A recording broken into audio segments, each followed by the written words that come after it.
بیٹیاں اللہ تعالیٰ کی رحمت ہوتی ہیں اور بیٹیاں سب کو محبوب ہوتی ہیں۔ والدین کی آنکھوں کی روشنی بیٹیاں ہوتی ہیں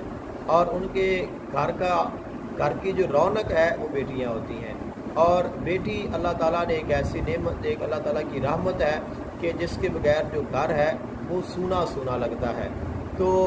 بیٹیاں اللہ تعالیٰ عطا بھی کرتا ہے۔ بیٹیوں کے لیے والدین، باپ، ماں کی جو محبت ہے وہ خاص ہوتی ہے، اور بیٹیوں کی بھی اپنے والدین کے ساتھ جو محبت ہوتی ہے وہ انوکھی اور بیٹوں سے علیحدہ اور جداگانہ محبت ہوتی ہے اور زیادہ رغبت ہوتی ہے۔ تو پھر اس بیٹی کو اللہ تعالیٰ نے، یہ بھی ایک اللہ تعالیٰ کا ایک نظام قدرت ہے کہ بیٹیاں ہمیشہ والدین کے پاس نہیں رہتی ہیں، کہ بیٹی آپ کے پاس امانت ہوتی ہے کہ جیسے آپ کی شادی ہوئی ہے تو آپ کی جو بیوی ہے، زوجہ ہے، وہ کسی کی بیٹی تھی، اب وہ یہاں پہ آئی ہے اور اس نے یہاں پہ ایک نیا گھر، نیا خاندان، نئے لوگوں کے ساتھ اس نے رہنا سیکھا ہے۔ اور جب پھر اللہ تعالیٰ آپ کو آباد کرتا ہے، اللہ تعالیٰ آپ کو اولاد عطا کرتا ہے، بیٹے اور بیٹیاں عطا کرتا ہے، تو پھر آپ کی بیٹی ہوتی ہے، پھر آپ اس کو پالتے ہیں، اس کو بڑا کرتے ہیں، اس کی تربیت کرتے ہیں، اس کو تعلیم دیتے ہیں۔ بالآخر یہ مرحلہ آ جاتا ہے کہ جیسے آپ کسی کی بیٹی لے کر آئے تھے، اب کوئی آپ کی بیٹی لے جائے گا۔ جیسے آپ نے کسی کی بیٹی سے نکاح کیا ہے اور انہوں نے اپنی بیٹی آپ کے سپرد اللہ تعالیٰ کے نام کے ساتھ آپ کے سپرد کر دی ہے، اب آپ بھی اپنی بیٹی اللہ تعالیٰ کے نام کے ساتھ آقا علیہ السلام کی سنت نکاح پورا کرنے کے بعد آپ اس کو کسی کے ساتھ رخصت کر دیں گے۔ تو اب بیٹیوں کے لیے کہتے ہیں کہ جو بیٹیاں ہوتی ہیں ان سے ڈر نہیں لگتا، ان کے نصیب سے ڈر لگتا ہے۔ بیٹیوں سے ڈر نہیں لگتا،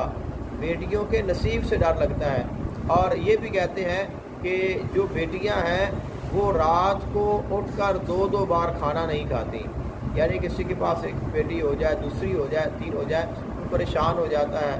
لوگ اس کو باتیں کرتے ہیں۔ تو کہا جاتا ہے کہ جو بیٹیاں ہیں وہ زیادہ نہیں کھاتی، یہ نہیں ہے کہ آپ نے بیٹے کو شام کو کھلایا ہے، وہ سو گیا ہے، اب وہ صبح کھائے گا، اور بیٹی جو ہے اس نے شام کو بھی کھایا ہے، رات کو پھر اٹھ کر کھائے گی، صبح پھر کھائے گی، دوپہر کو پھر کھائے گی۔ یہ نہیں ہے کہ وہ کچھ 3 4 5 مرتبہ کھانا کھاتی ہے، یا یہ ہے کہ بیٹا جو ہے وہ تھوڑا کھاتا ہے، بیٹیاں زیادہ کھاتی ہیں۔ اس سے ڈر نہیں ہوتا،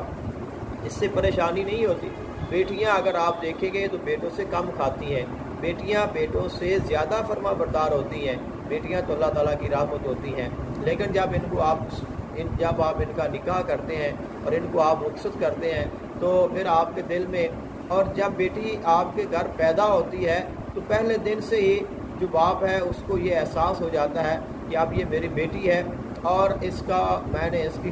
خدمت کرنی ہے، اس کو تعلیم دینی ہے، اس کی تربیت کرنی ہے۔ اور آقا علیہ السلام کا فرمان بھی ہے کہ اللہ تعالیٰ جس کو 3 بیٹیاں عطا کرے، یا جس کو 2 بیٹیاں عطا کرے، یا جس سے 1 بیٹی عطا کرے اور وہ اس کی اچھی تربیت کرے اور پھر اس کا نکاح کر دے، فرمایا کہ قیامت کے دن وہ میرے ساتھ ہوگا۔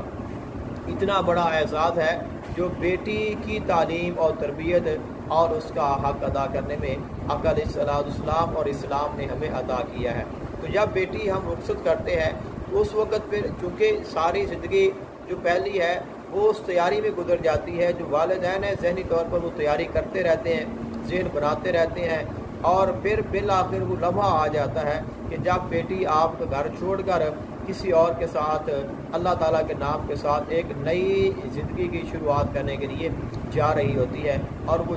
چلی جاتی ہے۔ اس کے بعد پھر غم ہوتا ہے، پریشانی ہوتی ہے، والدین کی دعائیں ہوتی ہیں کہ اللہ تعالیٰ ہماری بیٹی کا نصیب اچھا کرے اور اس کو آگے والے جو اس کے سسرال ہیں ان کی محبت ملے، اس کے خاوند کی محبت ملے، ان کا آپس میں سلوک ہو، اور ہماری بیٹی کبھی بھی دکھی ہو کر ہمارے پاس نہ آئے۔ اس کے لیے قرآن مجید فرقان حمید کی ایک سورہ مبارکہ ہے جس کو آپ نے پڑھنا ہے، اور اس کو پڑھ کر آپ نے دعا کرنی ہے۔ انشاءاللہ اللہ تعالیٰ کے کلام کی برکت سے آپ کی جو بیٹی ہے وہ کبھی بھی پریشان نہیں ہوگی، اور اس کی جو نئی زندگی ہے وہ اللہ تعالیٰ آسان، اس کے لیے آسانیاں پیدا فرمائے گا،